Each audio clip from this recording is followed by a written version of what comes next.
Assalamualaikum anak-anak kelas 4. Hari ini di pembelajaran SBDP kita akan mempelajari tentang menggambar karya 3 dimensi.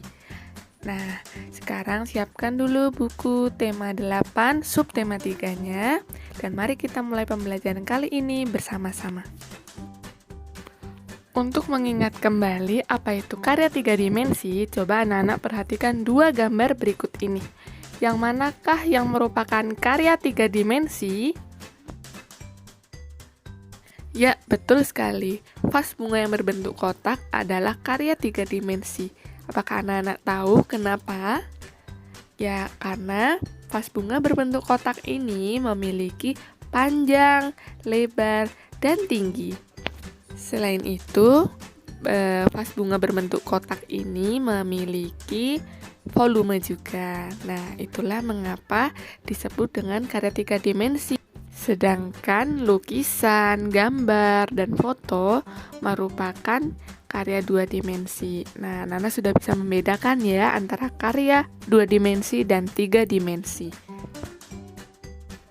Apakah anak-anak tahu selain vas bunga ini, apa saja benda yang merupakan benda 3 dimensi? Ya, ada guci, meja, lemari, dan berbagai benda lain yang memiliki panjang, lebar, dan tinggi. Sudah paham ya anak-anak?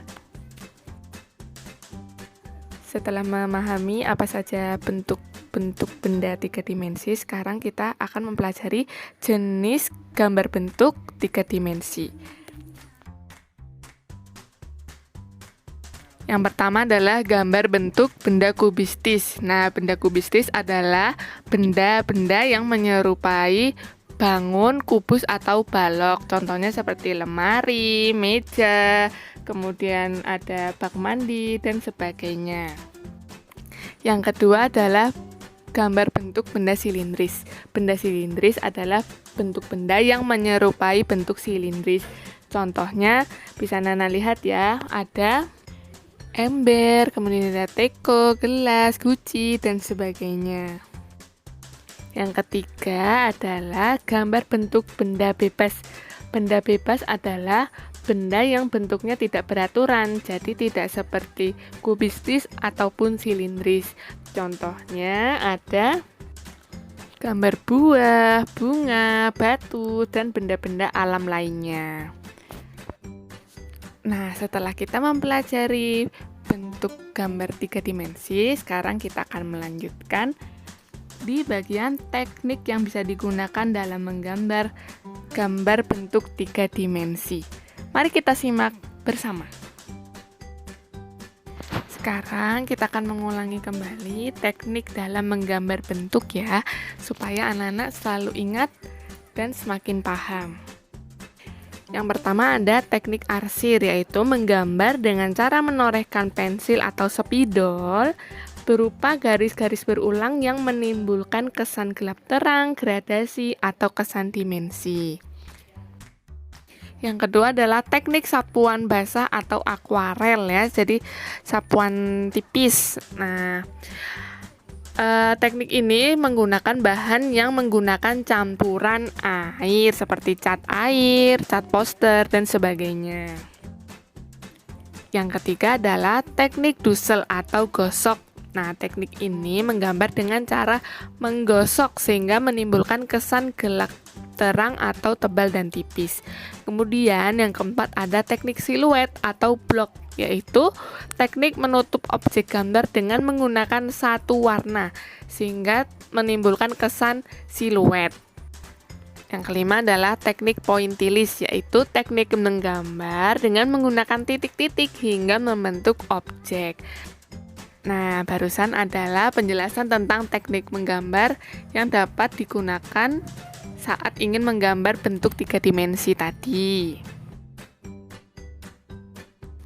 Setelah kita mempelajari bentuk-bentuk 3 dimensi, kita akan melanjutkan ke contoh-contoh karya seni 3 dimensi yang lain. Ya, yang pertama ada karya 3 dimensi yang terbuat dari kertas. Nah, Cara membuatnya adalah dengan cara digunting dan ditempel.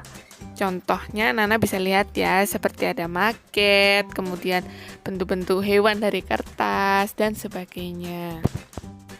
Yang kedua, ada karya 3 dimensi yang terbuat dari plastisin atau tanah liat. Nah, cara membuatnya adalah dengan cara membentuk. Kenapa? Karena plastisin atau tanah liat ini bahan yang mudah dibentuk ya. Nah, contohnya anak-anak bisa lihat ya, ada bentuk berbagai binatang. Anak-anak juga bisa membuat bentuk-bentuk yang lain. Yang ketiga adalah karya 3 dimensi yang terbuat dari kayu. Nah, karya dari kayu ini dibuat dengan cara digergaji dan disatukan dengan paku. Contohnya ada becak mainan dari kayu dan bentuk penguin dari kayu juga. Nah, anak-anak sudah pahamkah tentang bentuk-bentuk karya 3 dimensi? Apakah anak-anak sudah bisa membedakannya dengan karya 2 dimensi? Supaya anak-anak lebih paham lagi, coba Nana kerjakan tugas di LKS tema 8 halaman 97 hingga 98 Romawi 1 dan Romawi 2. Dikerjakan di buku tulis dan dikirimkan kepada Ustadzah ya. Ustadzah akhiri pembelajaran kali ini, semoga dapat menambah wawasan belajar anak-anak semua. Wassalamualaikum warahmatullahi wabarakatuh.